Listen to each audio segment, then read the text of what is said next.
If you're an author or plan to be one, get excited because this podcast is for you. Book Marketing Mentors is the only podcast dedicated to helping you successfully market and sell your book.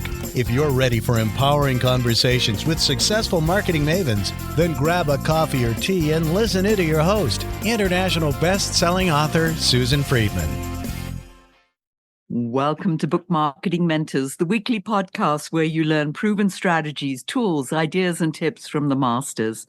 Every week, I introduce you to a marketing master who will share their expertise to help you market and sell more books. Today, my special guest is Meredith Allen Breitstein. Meredith is an internationally acclaimed speaker and leadership trainer who inspires courage and confidence, specializing in empowering teams and captivating audiences. Her TEDx talk, Don't Waste a Minute, Shine Right Now, motivates immediate, powerful action. Meredith uses her media expertise from journalism to hosting The Meredith Show to enhance her visibility and impact. Her journey of resilience, the magic in change, is celebrated widely, paralleling her passion for teaching others to shine. A friend and National Speaker Association colleague, Meredith, what an absolute pleasure it is to welcome you to the show, and thank you for being this week's guest expert and mentor. Absolutely delighted to be here with you and your listeners. Thank you so much. Well, Meredith, a subject that we have not spent very much time talking about over these 8 years that I've been doing Book Marketing Mentors is television. And yet television seems to have this allure. It's like people want to be on television, but yet they don't know how. And here you are, you've done the Meredith Show now for 10 years. Congratulations, you beat me. I've only 8 years of podcasting. Thank you. It feels really good. And I do it audio and you have a visual show. I mean, this is fabulous. Talk to us about having authors be a guest on a television show. What are some of the things that they need to pay attention to?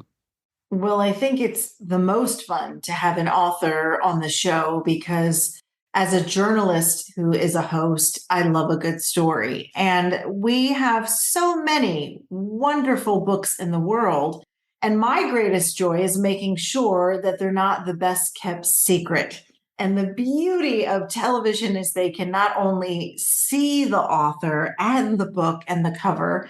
In fact, I just taped my TV show here in Los Angeles as we did on set. We had multiple books on display. And another great thing for authors to know is if they send their book with something really smart, fun, and well-written attached, perhaps even an extra little memorable gift in their marketing, they can land some pretty sweet opportunities of not only exposure, but things that they can leverage to make sure that the world not only sees and hears about them, that they're absolute experts at what it is that they're talking about. This is, I think, every author's dream, Meredith. So let's dig deeper into what that really looks like, starting with what is the best way to approach would it be a producer of the show? I mean, who even is the person they should be reaching out to in the first instance?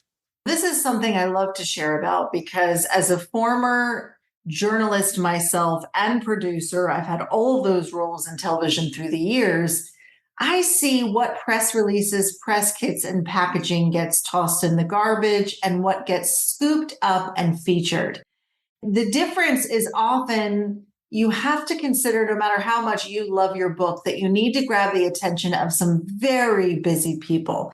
The people that you target to answer your question are the producers of your favorite show or newscast that you like watching, or they could be someone called, if you Google online the word assignment editor and television stations, you'll get somebody who gives the actual assignment to the reporters for the day. That happens every day, usually at minimum 2 to 3 times a day, depending upon the shift. So there's this great demand to fill newscasts and programs every day that many people don't realize is available to them.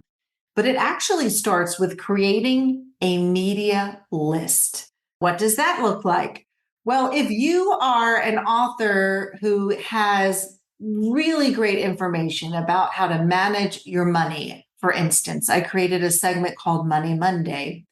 You would want to pitch whenever the monthly jobs report comes out, something with what I call a hook. I'm sure many book writers and great, great authors understand the power of a hook that's similar to, in your world, a great title on the book or the chapter. You want to look at it the same way as you pitch to media outlets. And when you want to build a media list curated to the maximum exposure, sometimes it could be the lowest, easiest hanging fruit with the biggest reach. Here in Los Angeles, KTLA TV has good morning programming, and that's a great place to pitch to if you're local in the region. I always say, don't spend the $10,000 or more on pitching yourself to media if this isn't your number one focus, but rather get your fingers working on Google and start looking for all the stations in your market. So if you're in Albuquerque, New Mexico, I would Google the name of the city and state and put in ABC, NBC, CBS, Fox. And voila, if you write the words contact information, producer information, all of that can be at your fingertips. And it starts with a list. And then you want to send them a thoughtful email with links to the book. It could be a cover shot, ideally, and a headshot of your own. And what we like to think of as a press release. So that's the who, what, where, when, and why they should have you on a show or feature you on their program. So would it be a mistake for them to send a book, for instance? The second thing I definitely recommend is sending a physical book, and equally as effective if you have a way to package it that's unusual. And I mean, literally put it in a purple envelope, especially if it matches your branding. I've seen people send a blow up guitar if they're marketing a musical book. And that not only creates fun and delight upon the receiver, but it makes you stand out. Think about how often everybody who's anybody would love to be featured and have extra exposure in public relations and media. And then think about what makes you unique, what problem your book or novel can solve. And if you look at it that way, marketing yourself in a way that is stand out or exceptionally makes you look like you shine is what I like to talk about all the time. And that's my way of saying that you speak up, stand out, and really, really make yourself memorable in the sea of what I call sameness. You don't want to be in the sea of sameness. You want to differentiate at every given moment and opportunity. Yeah. I mean, just that whole idea of standing out from the crowd and doing something different. I know in PR, that's exactly what you want to do. Now, let's say they get hired or whatever the terminology is. So excuse me for being ignorant in terms of they come on the show. They're a guest on the show. So then what should they know? What should they be prepared for? Great, great question. It's like the $1 million question. I wound up accidentally launching a business around this because I found that as I had guests on my show for many, many years, we are the best experts on our stuff.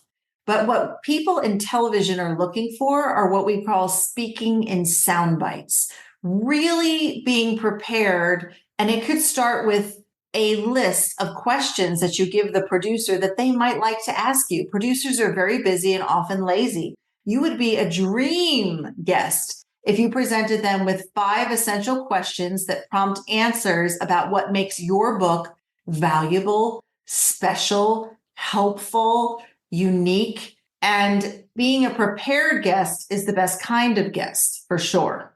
An example of what a soundbite might sound like. What would be a soundbite, for instance, for an author? Sure.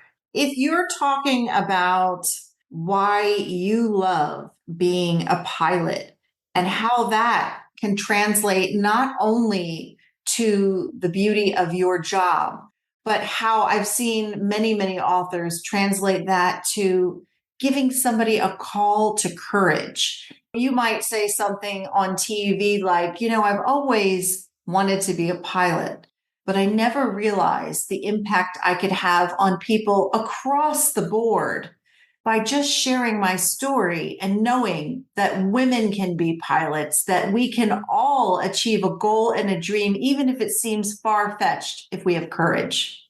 That's an example of something that can get picked up, repurposed, put on the 5, 6, 7, and then again at the 6 a.m. and 7 a.m. the next day. And that's the dream, that you get just a few sentences, believe it or not, that get picked up and used, even if you're a live guest. The idea is TV can be the gift that keeps giving. And not just, by the way, if you get repurposed on multiple networks. Sometimes they have a sister station. When I worked at ABC, every night we could pitch a few of our fabulous local stories to the national for pickups. Those are wonderful.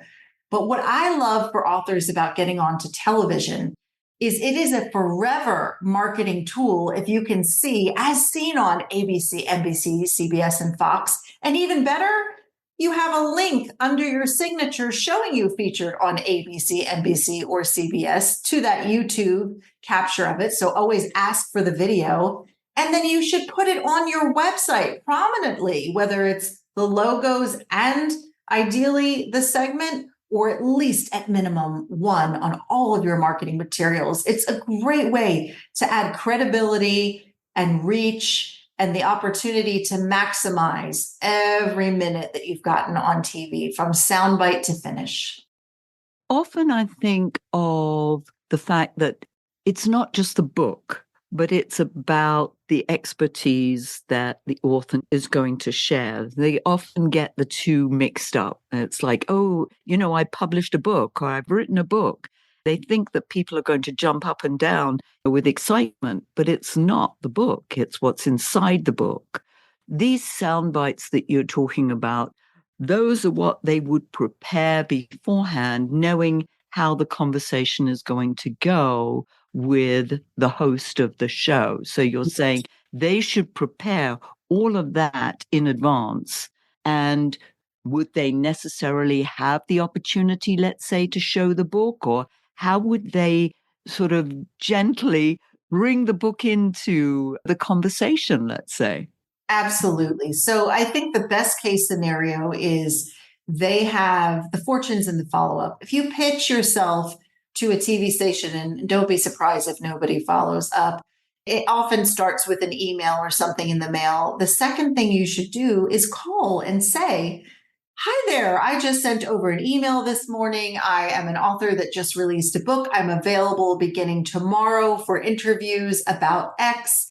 What you're doing there is you're saying that you are local, you are available. You're making sure when a news station gets something like, 700 emails a day included in pitching, you've got to call and follow up. And then they may say, yes, it looks great. But an hour before, for instance, if you had an event, a book launch party, you could call again. Then I'd call just as it kicks off and say, hey, we are about to kick off. Are you able to send somebody? Because we want to make sure you get the best photos, et cetera, et cetera. So you want to follow up continuously and then ideally meet with, if you're chosen, the producer, or have an email exchange or have a phone call where you can provide them ideally a top 10 list, a top 5 list of the most valuable nuggets in your book and questions to prompt them with the answers that you've ideally rehearsed with someone.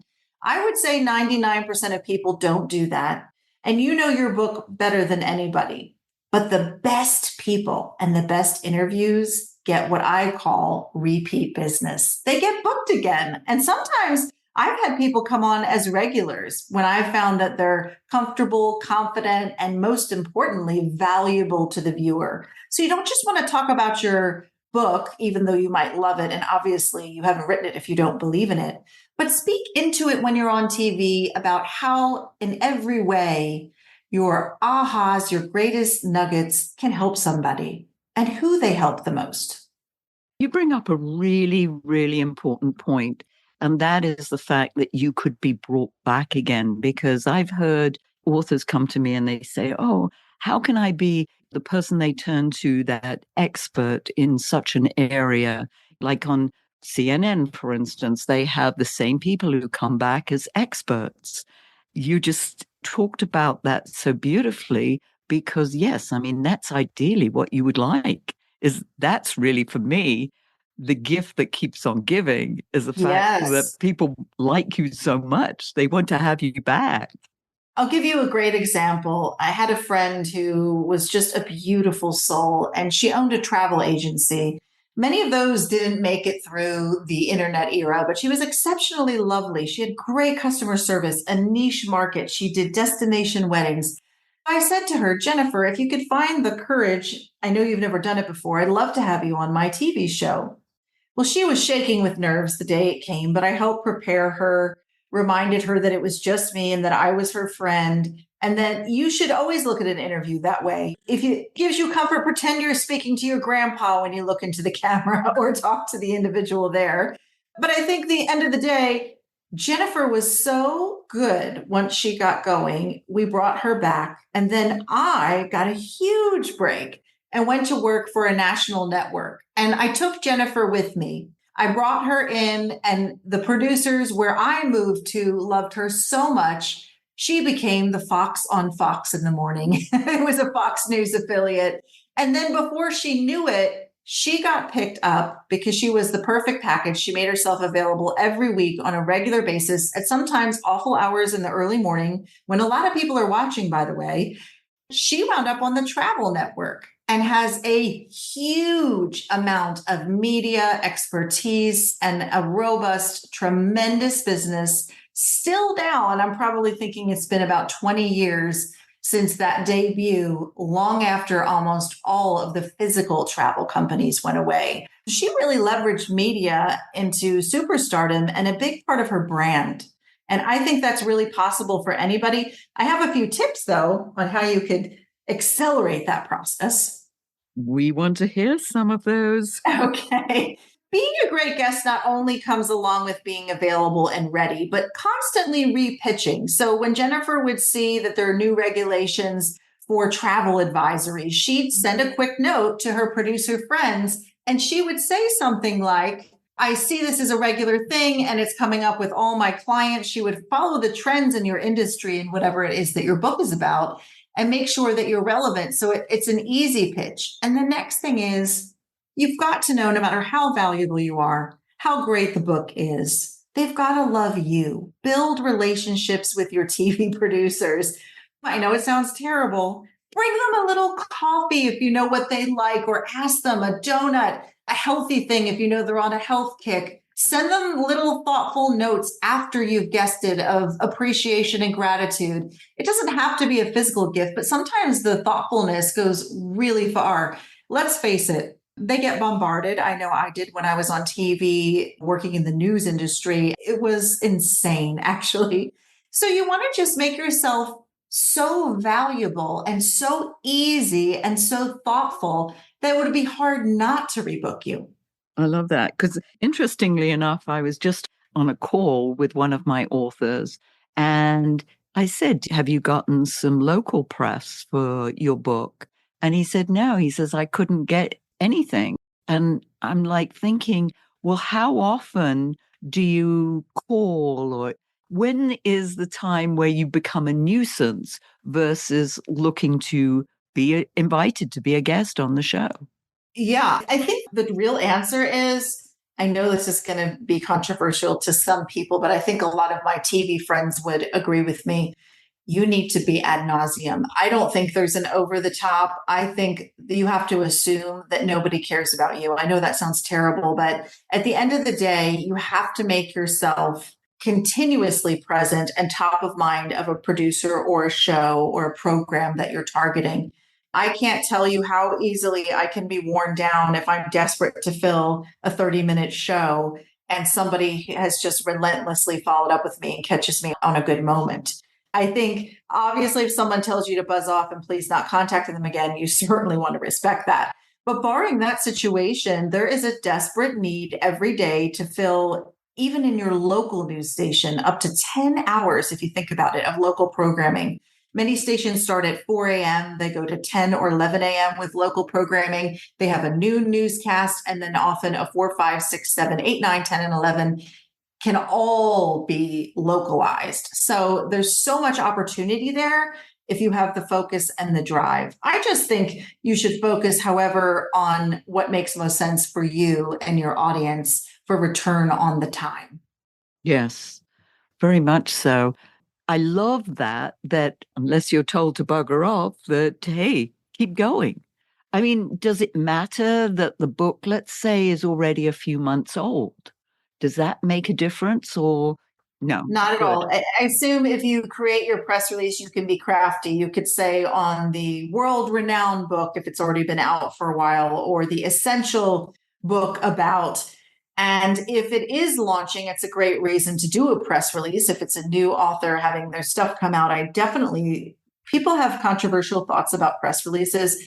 I personally love them as a journalist because if you do a press release well, you literally answer the most essential questions a producer needs: who you are, how they can contact you, where, when, and why they should have you. And if you answer those questions, I teach this over and over again. I call it the 5 W's with a side of an H. You're going to get really clear messaging across to the producer if you're a fit for their program, their hour, their subject, or their interest. And you really can't go wrong. This is so valuable information because I think more often than not, and I'd love to hear about, a couple of the common mistakes that you have come across that guests make in general, but authors, because that's our market. Because yes, I think there's this fear that they don't want to overstep the boundaries and the book's been out a few months, so nobody's going to care about it. But I think you've negated a lot of the things that I think are people's fears to even approach the media. But let's talk about a couple of big, juicy mistakes that guests make. Well, I think the biggest mistake I see over and over again is not being prepared. And what I mean by that is if you want to be a guest that's invited back, if you want to have a successful segment, do your homework. Watch the show that you've been booked on if you aren't already a fan quite a bit before you come in. Know if the anchor that is interviewing you has a mother who's ill, and really personalize, like, thank you so much. And you'll have a few moments before any segment, ideally, to connect with somebody. And the greatest mistake you can have is be a ball of nerves, show up frazzled. Don't ever, ever come in late. Be early and not on time for television. Things are fast moving. Clear your calendar is another mistake for as long as possible afterwards. They might say, that was great. Can you do the next hour live? We have another 5 minutes coming up. Make yourself available and silence your phones. Like, I have to apologize. I'm broadcasting to you from home and I've heard a couple beeps go off. That's not my norm. I realized I didn't silence everything before I come on. If you do that on television, we'll tease you quite a bit, but they won't respect you as a seasoned television guest. I think we're a little bit more lax when we're doing podcasts and many other things with radio, but TV, you see everything. Also, dress to impress. This is not a fashion show, but people are seeing everything. Don't assume people won't see your toes and show up in your flip-flops, even if it's the summer. Really present yourself as your best, because if someone shows up late, I'm never booking them again if I do choose to have them, because it's frazzling for not just the interviewee. There are an average of like 20 to 25 people who make you look good on TV from soup to nuts. And if you are late, oh my goodness. The other thing I could say is there's going to be a factor for doing anything for the first time where you have fear. Really use your resources. Let them know this is your first time. Ask them what makes an ideal guest for them. That makes them, really appreciate that you're willing to come out and do this segment and that you want to win the day and have a good segment. I think that authenticity is the best. I would never ever, ever overspeak my experience on anything live on television or leading up to it. But sometimes the best people are messy in the sense that they're not perfect, but they're authentic. So the greatest mistake you can have, I think, is pretending you have it all together. We can sniff a fake or a phony, and as can the viewers, more importantly, more than anything. So if you're nervous, you can say, oh, goodness, it was a crazy morning getting here. I'm really excited and I'm delighted. Own that you might have some nerves in a nice way and just roll with it. They want to support you to be your best. And the more you communicate, they'll meet you where you are. This is why actually, Susan, I invented my media visibility school, because on my TV show, I give people a full 10 minutes. If you're on a news program, you can expect 2 minutes at best. But either way, most people have never done it before. So I would say phone a friend. If you don't have a mentor like myself in your life, I bet you do have a friend who's been on television. So do your homework, watch the show, reach out for support. And bar none, when you ask me the greatest mistake that people make, never ever wing it. I mean, there are many things that I think it's okay for. I never think it's okay for a speech. I think you can tell, I know you can tell because you and I are both seasoned speakers, from a mile away, somebody who's flustered, doesn't have it together, unprepared, unrehearsed. And it's the same with television.